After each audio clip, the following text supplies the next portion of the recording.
Podríamos decir que recién vos hablabas de orden, ¿no? De encontrar un sentido de orden, que en algún momento lo hubo y la misma naturaleza humana, la misma condición, la misma racionalidad, la necesidad de control, nos fue apartando de ese orden, de esa conciencia de orden mayor a nosotros.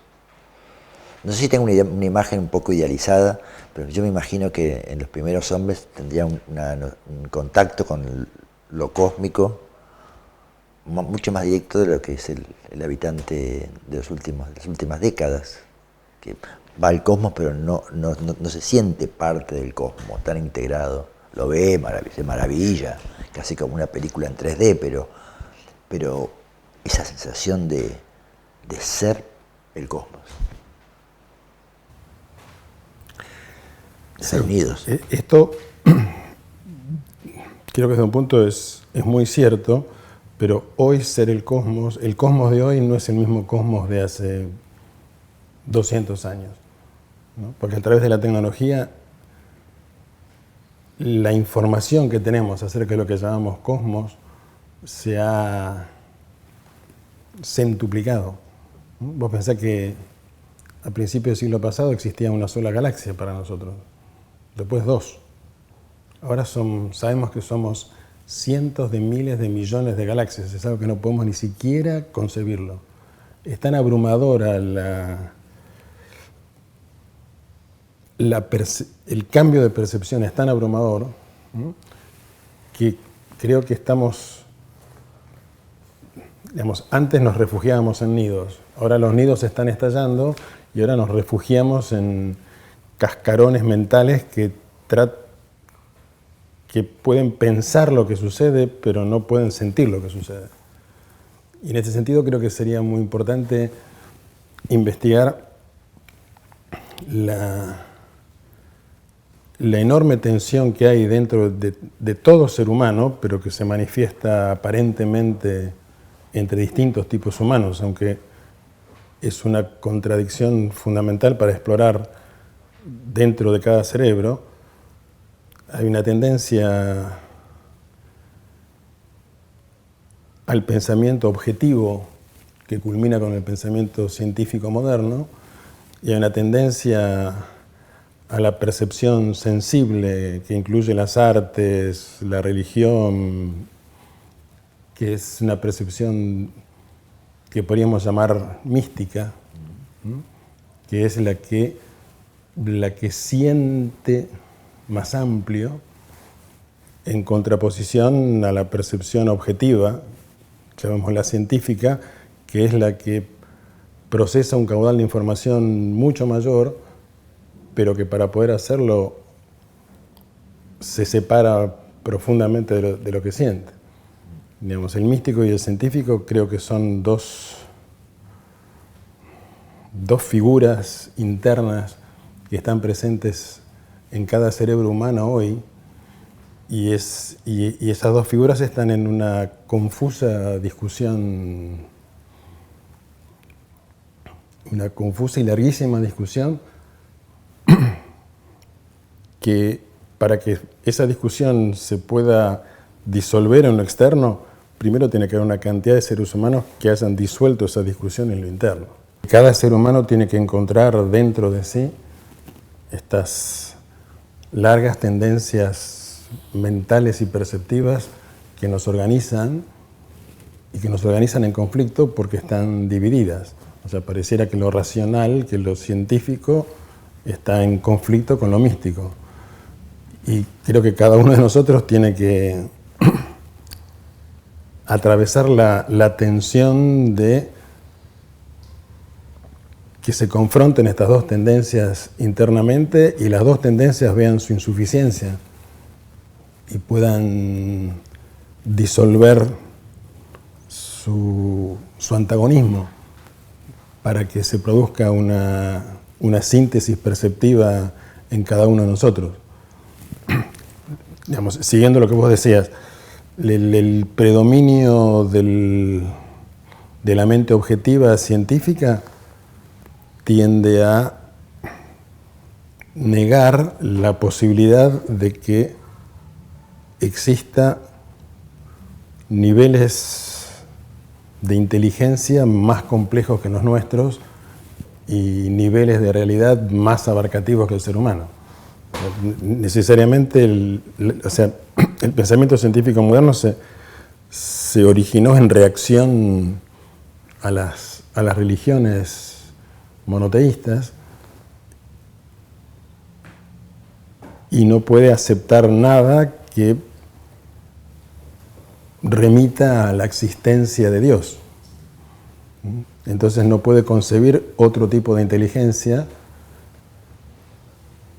más compleja. Digamos, si uno piensa, o sea, la ciencia piensa en términos de lo que el evolucionismo llama propiedades emergentes. Se va complejizando el proceso evolutivo, pero se va complejizando piramidalmente con esta extraña idea de que podríamos llegar a ser la inteligencia más compleja de los cientos de miles de millones de galaxias.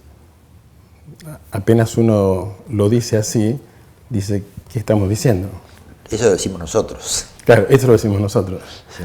Pero eso se dice así porque esa tendencia mental está en un conflicto, en una batalla de siglos con la tendencia mística. ¿Por qué? Porque el otro lado concibe niveles más complejos de realidad antropomórficamente. También lo convierte en una pirámide. Es decir, hay una inteligencia del mismo tipo de la nuestra, que es la inteligencia superior. Del mismo tipo, en el sentido que es una inteligencia centralizada, autoconsciente, planificadora, que premia y que castiga.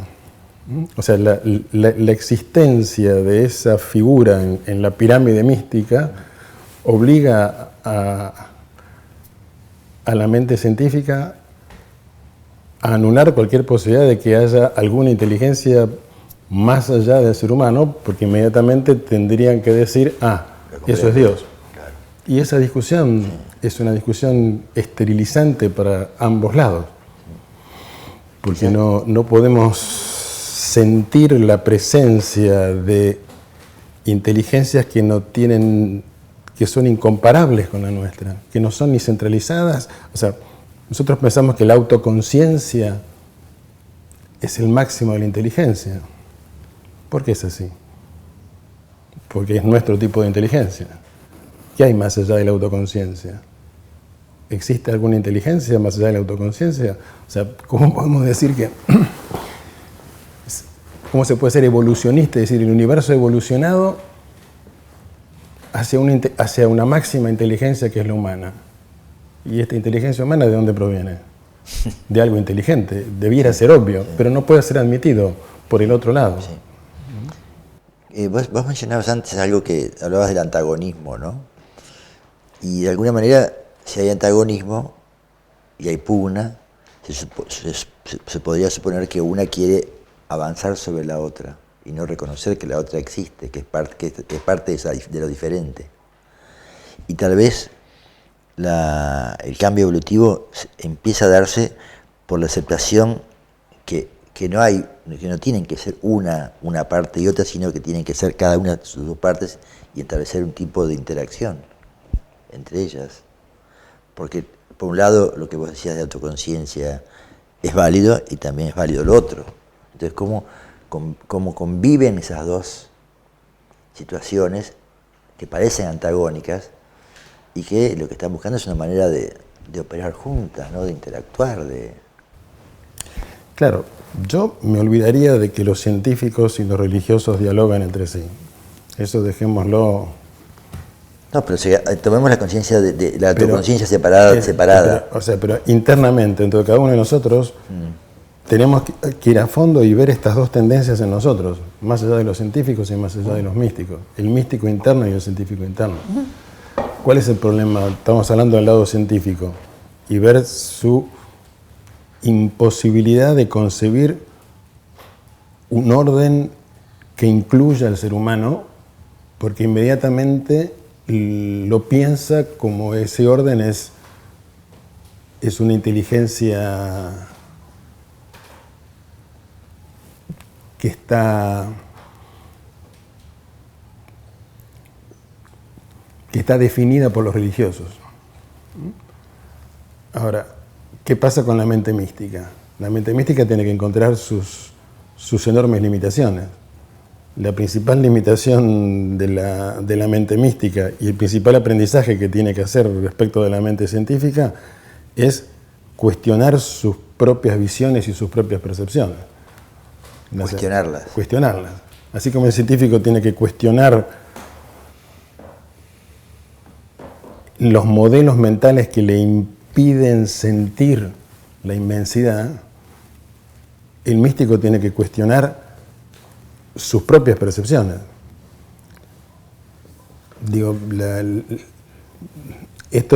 siempre ha habido tradiciones que se han entrenado en cuestionar las percepciones, en cuestionar las visiones, en cuestionar la sensibilidad, dándose cuenta que el cerebro es una interfase que necesariamente traduce la información del universo y la traduce con imágenes, con símbolos y con visiones. Pero esas visiones son siempre traducciones. Si vos pones a un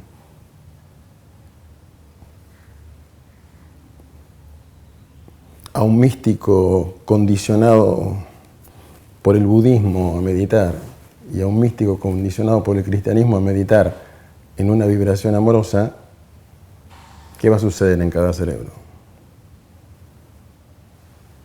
En uno va a aparecer un ser rubio de ojos celestes, sonriente, con el corazón abierto, y en el otro va a aparecer una cara achinada, sentada en posición de loto y con una pancita. Suponemos. Y van a decir, ese es Buda y ese es Cristo. Primera percepción. Esa es la traducción que hace cada condicionamiento a la misma cualidad. La misma cualidad amorosa en un cerebro aparece bajo una forma, en el otro cerebro aparece bajo otra forma. Lamentablemente se pelean por cuál es la forma verdadera, cuando la vibración es la misma. Ahora podríamos ir todavía más a fondo, el místico tiene que ir más a fondo todavía. Es decir, si me aparece un señor de ojos celestes y rubio, seguro que no es Jesús de Nazaret. Es una imagen construida a lo largo de miles de años, porque Jesús de Nazaret era un judío sefardita que no puede tener nunca ojos celestes y ser rubio. Entonces, esa visión es un condicionamiento. Y Buda no era chino, aunque el budismo se desarrolló en China, sino que era de Ceilán. Entonces, el cuerpo de Buda no tiene nada que ver con las imágenes de Buda, igual que el cuerpo de Jesús no tiene nada que ver con las imágenes de Jesús. Esto es muy duro para un místico aceptar que no está viendo lo que cree ver. Se ha condicionado para ver algo. Ha insistido en ciertas imágenes y busca esas imágenes porque esas imágenes son su modo de conectarse con lo que está más allá. Que en principio es cierto. Para conectarnos con lo que está más allá usamos interfaces, diríamos. Pero tenemos que darnos cuenta que esas interfaces están condicionadas y están muy lejos de ser la vibración. El lado místico se fascina con las traducciones, con las interfaces y busca la interfase. Tiene el deseo de encontrarse con esa imagen. ¿Vos recordás la charla que tuvimos a partir de los conceptos de representación y de resonancia? Como esta fase correspondía a representación, ¿no? Y como lo que ayudaba a trascender y a unir las partes era escuchar las resonancias más que las representaciones, ¿no? Que llevaban a puntos mucho más profundos, mucho menos cargados de imágenes incorporadas externas.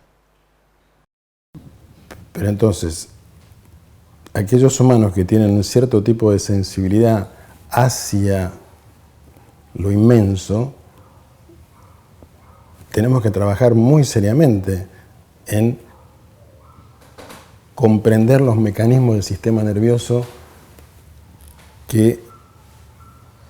cómo operan cuando el cerebro resuena con lo inmenso. Opera generando representaciones, opera generando símbolos y formas. Ahora, tenemos que ser muy conscientes que debemos disolver la fascinación por esos símbolos y esas formas, que el lado místico tiene que abrirse cada vez más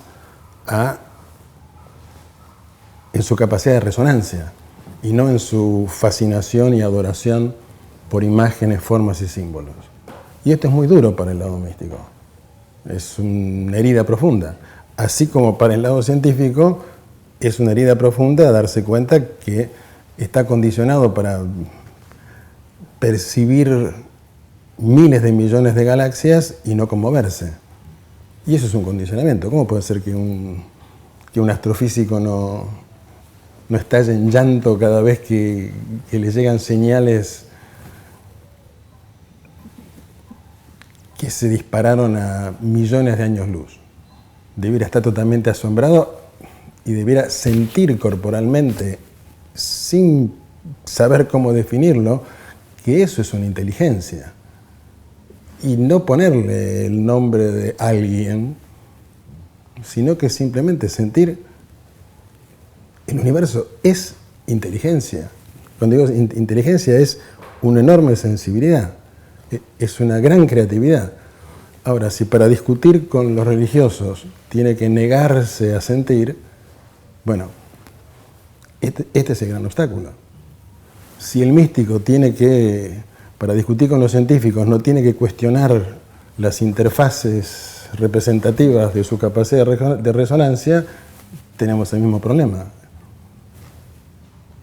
Afuera, en el mundo, científicos y místicos van a seguir discutiendo por mucho tiempo, pero dentro nuestro creo que hay que adquirir un rigor muy grande en la disolución de tendencias antagónicas que están dentro de cada uno de nosotros.